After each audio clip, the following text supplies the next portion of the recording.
Seorang pengendara sepeda motor tewas di tempat setelah ditabrak minibus di Jalan Arif Rahman Hakim, Kelurahan Wumialo, Kota Gorontalo.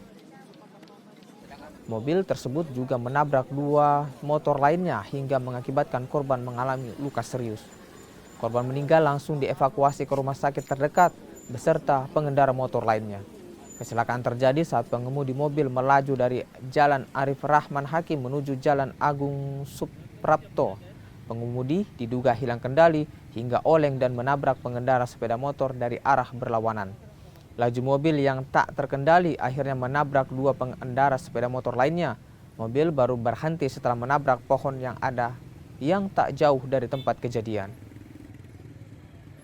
Kronologis kejadian tadi pagi itu sekitar pukul 6:10 di Jalan Arif Rahman Hakim, Kelurahan Wumialo, Kecamatan Kota Tengah, yang terjadi kecelakaan beruntun yang melibatkan sepeda motor 3 unit dan 1 unit mobil. Dan untuk korban, 1 meninggal dunia, yaitu yang penumpang sepeda motor, dan 3